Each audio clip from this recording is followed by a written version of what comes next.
Hi everyone. Today I'm answering the question, what's that song? In these videos, I look at an Origipop song that has made an appearance in some arena of popular culture, like a book, movie, or on TV. And today I'm looking at the very first Harry Potter book, the one that started it all, Harry Potter and the Philosopher's Stone. Or if you're an American like me, Harry Potter and the Sorcerer's Stone. This book was published in 1997, and to say it has been popular ever since is a bit of an understatement. The book, its sequels, and the subsequent film versions were massive, culture-defining hits, and despite the current issues with the book's author, J.K. Rowling, it remains just as popular now, 25 years later. I actually just finished reading all the books with my son, who just turned 9. And while I was reading him the first one earlier this year, I was surprised to find a reference to a somewhat obscure Origipop song from the 1920s, Tiptoe Through the Tulips with Me, sometimes just called Tiptoe Through the Tulips. The reference to this song is found in Chapter 3, The Letters from No One. In this chapter, Harry Potter is still living with his relatives, the Dursleys, and begins getting letters from Hogwarts. Uncle Vernon, determined to keep Harry from going to that magical boarding school, throws away Harry's letters. But they keep coming, even after Uncle Vernon nails up the mail slot. So he decides to board up all the cracks in the house, and it is here that we find the reference to the song in the following passage.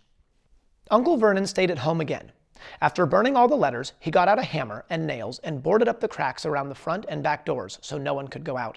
He hummed Tiptoe Through the Tulips as he worked and jumped at small noises.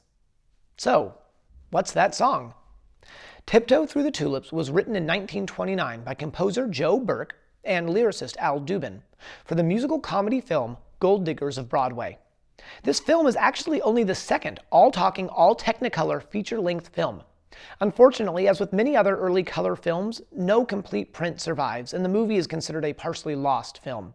However, it was very popular at the time and became a box office hit, thanks in no small part to its songs. And one of these songs was Tiptoe Through the Tulips, sung in the film by popular singer and guitarist Nick Lucas. The story of the song is about a man, the singer, who is singing to a woman late at night and asking her to come out of her house and go tiptoe through the tulips with him. You can decide for yourself whether that's a euphemism or not. The song became one of the most lasting hits from the film and enjoyed relative popularity for many decades after its first release. It enjoyed renewed popularity in 1968 when it was sung on the popular American TV show Rowan and Martin's Laugh-In by singer and ukulele player Tiny Tim. That same year, Tiny Tim also recorded the song for his debut album, God Bless Tiny Tim, which achieved a good measure of popularity. Presumably, it is through one of these avenues that J.K. Rowling and, within the world of Harry Potter, Uncle Vernon, became aware of and familiar with this song. The song has been referenced in popular culture occasionally since then. It can be heard in the 1976 film The Pink Panther Strikes Again, and is a recurring theme in the Insidious horror movies. It can also be heard in the 4th episode of Season 3 of the TV show Killing Eve. Tiptoe Through the Tulips has also been covered, referenced, or sampled by a few different bands over the years as well. Anyways, that's the song. I'm not sure why J.K. Rowling picked this song specifically, but I feel like it does work well in that specific scene, where it humorously shows Uncle Vernon's rattled and distracted state of mind. It probably also works in this scene because the more modern versions of the song have a slightly creepy connotation to them, probably due to Tiny Tim's slightly eerie falsetto version, so it shows how on edge Uncle Vernon is.